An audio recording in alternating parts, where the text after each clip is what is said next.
Tigwan was planning on staying the night, heading back out tomorrow morning. That gave them some time to just chat and have a laugh. The Black Dragon rather quickly ended up as the world's largest play uncle, much to Tom's amusement. He let the kids crawl around as much as they pleased, even spreading out a wing enough for it to be used as a bouncy castle. Jarix did complain a bit about how they would want him to do the same now, to which Tigwan simply questioned what the problem with that was. The high-style kids had also joined in, if rather more cautiously, especially at first. Seeing the others have fun apparently did well enough to convince them there was no danger present. In fact, the only ones who appeared to be showing fear were the adults, though they too seemed to be easing up ever so slowly. "Tom, before you go," Tigwan questioned cautiously, just as Tom had gotten ready to go to the infirmary, "I have a few questions, if you wouldn't mind." "Fire away," Tom replied, sitting back down on the bench. "Sapphire said you make things." "Yes," Tom replied, not quite sure where the dragon was going with this. "Have you ever been able to, fly?" The dragon tried, sounding like he was very worried about offending Tom. "Not by myself. I've flown here, though, and at home too. Why?" "Could you make someone who can't fly anymore fly again? Like a cripple?" Jackie interrupted. Tigwan wincing a little at that, though nodding in response. "I have no clue," Tom had to admit. "Would it have to be using her own wings?" "I mean, I think she would like that," the dragon replied, seemingly pondering the question. "You have the parachute thingy, wouldn't that do it?" Jackie added optimistically. Tom wasn't about to give that away, though. He kinda needed that. "I guess so. Who are we talking about here?" "One of the people coming here is not so lucky," Tigwan replied, looking to the kids with a sad smile. "To go to hide a cripple?" Jackie questioned, sounding genuinely confused. "That's new." Tom could guess as to why. They flew all the time, every day almost, and often they spent more time on the wing than on their feet. The Nook had talked about them getting some more hands to help out, a statement Tom wholeheartedly agreed with, and they had plenty of work to do on the ground. He knew that better than anyone. "Could you?" the dragon pleaded, voice heavy with worry. "No idea. Make something to help her fly? Probably. Fix her own wings? I have no idea. I haven't even seen her." "I know. If you try, I think she will be really happy." "I can try," Tom replied, trying not to sigh, remembering just how long the to-do list was. It hadn't gotten shorter following the last week's worth of events. Tom had gone to the infirmary after he was content that things were in good hands, Jackie following along dutifully. He had been expecting more herb porridge or something similar, but what he got was a large mug of steaming hot tea. "Now, once the special potion has been added, you need to drink it quickly," the Nook stated, as she held out the mug, Jackie taking it for him. Tom sat down on the bed next to Esmeralda, giving her a nervous smile, as she sat with her mug. "And what exactly does it do?" Tom questioned. He had some rather bad experiences with drinking local drinks as of late. "The tea will help take the pain, and it should put you to sleep for at least a day. The potion is going to be burning out the damage, so it may be replaced." "I have no idea how that would work. So it's painkillers and magic stuff?" The Nook looked a tad confused for a second as she pondered it. "Yes, precisely," Apuma replied with an optimistic nod. Tom didn't really think taking anesthesia designed for something not human sounded like a brilliant idea. Then again, he hadn't exactly followed that rule himself, come to think of it. "And if I don't drink the tea?" The Nook and Apuma exchanged glances for a second before looking back to him. "You are going to want to drink the tea," the Nook replied, a sense of foreboding in her tone. Apuma nodded convincingly. Tom relented, sitting down on the bed with a sigh. "I've survived this far. Want some more, hey?" he tried, joking, looking at Esmeralda with a false smile. "Say bye to Tigwan for me, once he's done having fun with the kids." "I can do that," Jackie added, clearly doing her best not to seem worried. "Here goes nothing," Essie replied, her voice thick with forced optimism, as the Nook brought out 2 vials of perfectly clear toxic green liquid. "Yup," Tom said, not sure what else to say as Jackie sat down next to him with a mug of tea. Come to think of it, that did look rather hot to him. The Nook poured the contents of the first vial into Esmeralda's mug, giving the tea a stir before Essie brought it up, gulping it down in deep draughts. She winced a bit, her expression twisting slightly, but it could have been a lot worse, much to Tom's relief. Kakashi helped her lay down properly on the bed, after she handed back the mug of tea. Tom didn't feel like he needed a guinea pig, but it would have been nice to see what happened next. Unfortunately, the Nook was already stirring his mug for him. With Jackie pouring, it ended up reminding him more of a drinking competition than a medical procedure, as the scalding hot liquid was poured down his throat. He did manage to keep up, even if Jackie was a little enthusiastic. His entire mouth felt numb and burnt when he finished. He couldn't feel his tongue anymore, and his throat was not happy either. "There we go," Jackie said proudly, as she put the mug back down, picking him up and laying him down on the bed while he was still sputtering and trying to curse just how unpleasant that had been. "No, don't talk. Just lay down. And try not to move or cough. You may pray if you so desire, but try not to get agitated. Just relax," the Nook went, putting a hand on his chest for a second. Tom didn't feel like including gods after the last time he was in this kind of situation, but he did really want this to work, so he did shut up and try to lie still. To his surprise, Jackie apparently decided to take up the mantle for him, even if it was definitely a rather unorthodox prayer. It was very sweet though. She ran out of things to say rather quickly though. Luckily Kakashi was doing the same thing over Essie, providing a very handy guide for her to follow. Tom promised himself he would give her a hard time over it. That was just too damn sweet. Sapphire didn't quite know what to feel right now.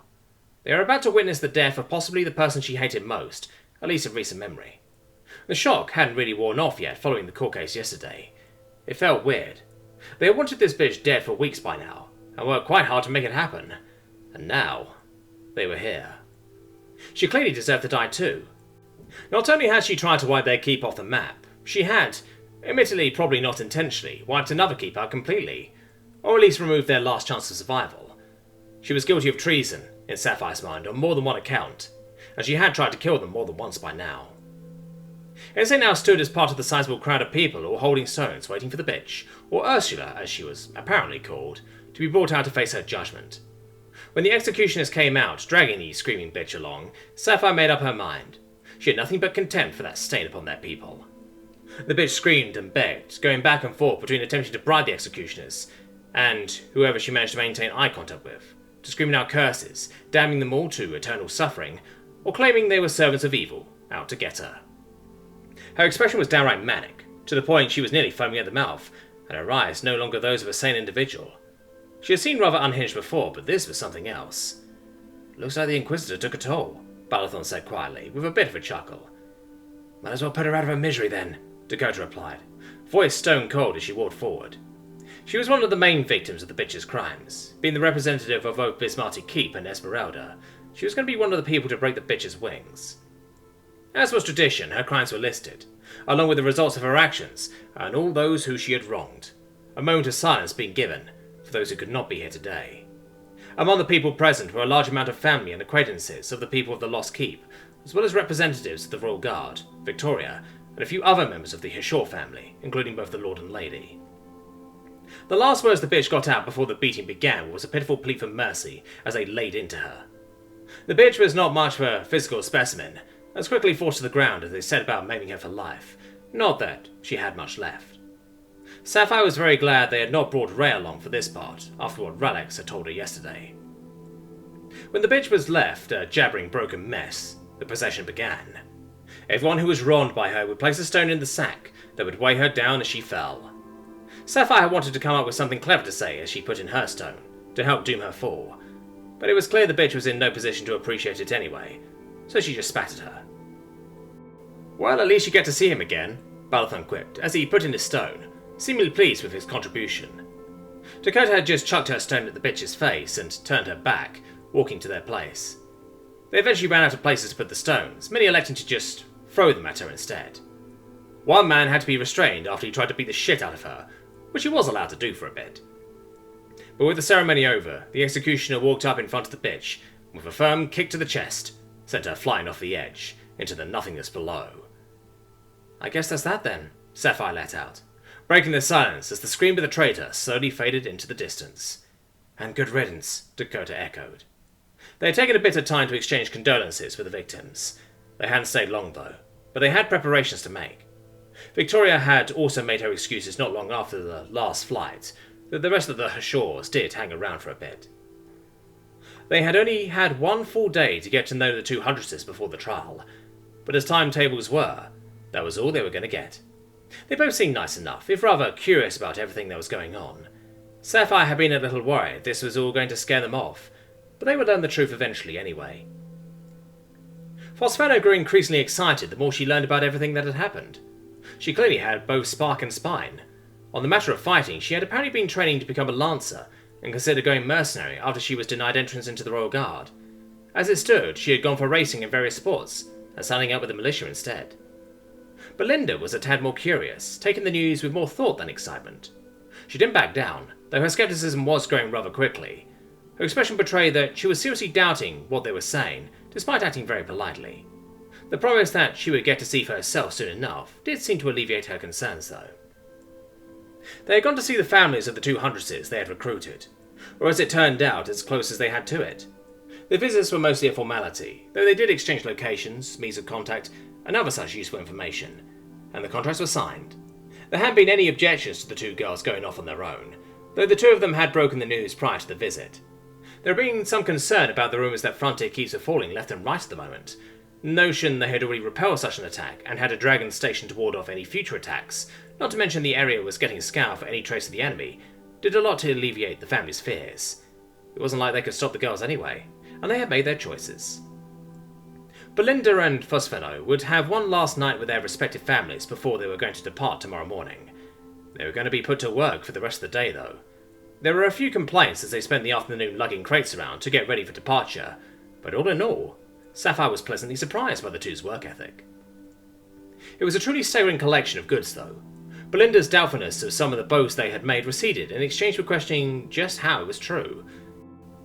It was blindly obvious that they meant business, as bars of mithril, crucible steel, copper, and other metals were loaded into Archon's crates, alongside various alchemical concoctions, tools, and personal belongings. Sapphire made sure the small painting she had brought from a street vendor was nice and safe.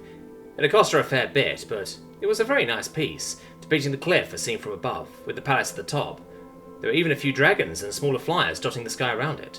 All in all, she was quite pleased with it. Glera and Baron had agreed to take on some of the more dangerous substances, to spread them out a bit. Captain Tyborg and a few of Archon's guards delivered the dangerous cargo to the training field, in preparation for the morning. The evening had been spent at the bar. Heiko had of course tried to convince them they needed to stay a while longer. The staff did assure him they would likely be back more frequently in the future, thanks to Tom's shenanigans. She had also handed him a few letters for home.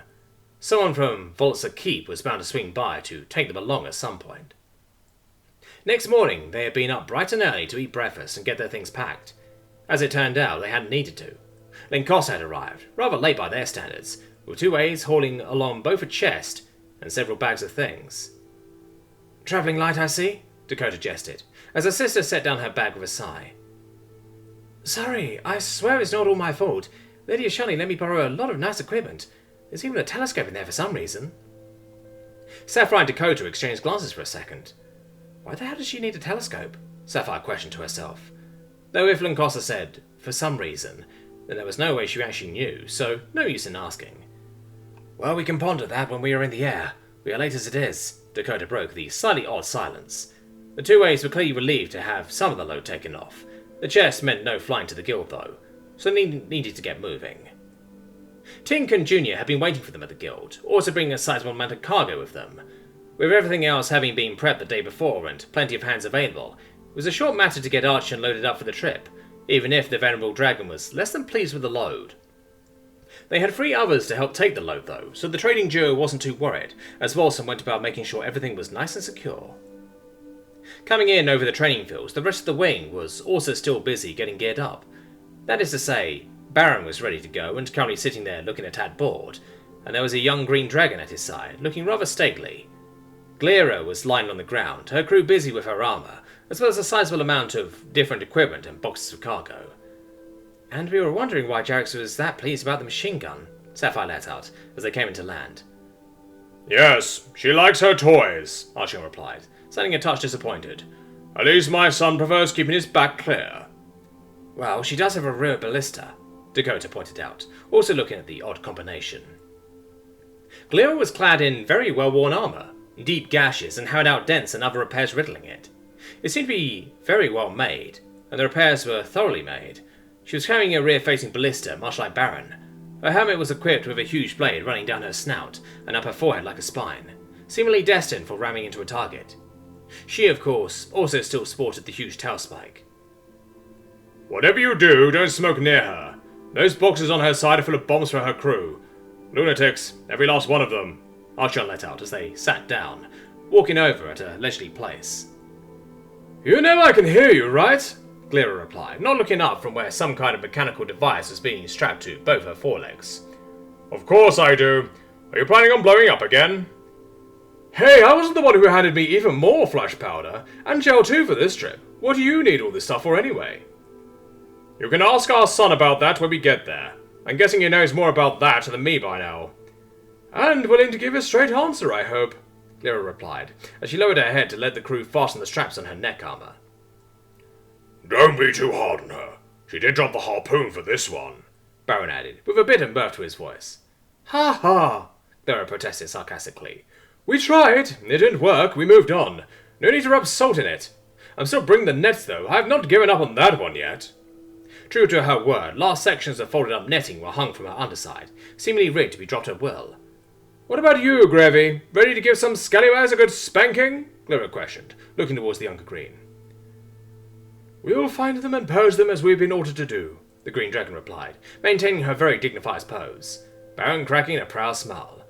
Oh, come on! Show a little excitement, Glera tried, seemingly not pleased with that response. I will be very pleased when we are underway. The sooner we are underway, the sooner the hunt may begin. Glera sighed a bit, Baron giving the young Green a nod of acknowledgement. Maiko had come over to fetch Junior, who, as agreed, would be flying with Baron for the trip. Some of Archen's cargo was also shifted over to lighten the load a bit. The other dragons were carrying a sizable amount of supplies already, though, so it was apparently not as much as Volson and Ark had hoped for. The other dragons had both the things requisitioned for Jarrex originally, as well as spare parts to fix the damage he had sustained during the battle. After a bit more fiddling, Glera got to her feet, her crew boarding, as she started going through the various accessories to ensure everything was secure and working. Is the flying armory ready for takeoff? Baron questioned, not waiting for a reply as he walked over to open ground. He left Glera fiddling with the extendable blade on her foreleg, trying to get it back in. Like you could outrun me anyway. You heard the young lady, we have a hunt to get going, came the cocky reply, as a crew member managed to unjam the strange device. Baron just replied, Formation will be maintained, as he took off at a gallop before kicking into the air, Gravy on his tail. Archen took a bit longer to get airborne, with Glera bringing up the rear. Tom had been wondering just what this experience was going to be. At the end, it had been almost like going into surgery. Just 1 second he was Jackie copying Krash's prayer, the next he was in a dimly lit room staring up at the ceiling. He felt stiff as a board. When he tried to move, he couldn't. He wasn't restrained though, it was more like if his entire body had just fallen asleep, like when you laid on your arm wrong for too long. He was awake though, so that was something. And he had tried sleep paralysis before. It fucking sucked, but oh well. He felt weak and drowsy, but he didn't even have a headache, so that was something. In fact, it didn't hurt at all right now. That might be the strange magic painkillers at work though. It took him a while of trying to will himself to move before he managed to move his head a bit, soon followed by getting a finger to wiggle. After a few minutes, things slowly started to begin working again, even if he felt like he needed the mother of all stretches right now. Looking around, Esmeralda was still in the bed next to him, seemingly asleep. Jackie was sitting on the chair, leaned back over the backrest, seemingly sleeping very soundly, mouth slightly agape and tongue hanging out. It was all Tom could do not to snigger too loudly as he tried getting out of the bed, which went just fine. Standing up, he tried doing some basic stretches. They were so painful and so pleasant at the same time, he kept going through whatever stretches he could think of.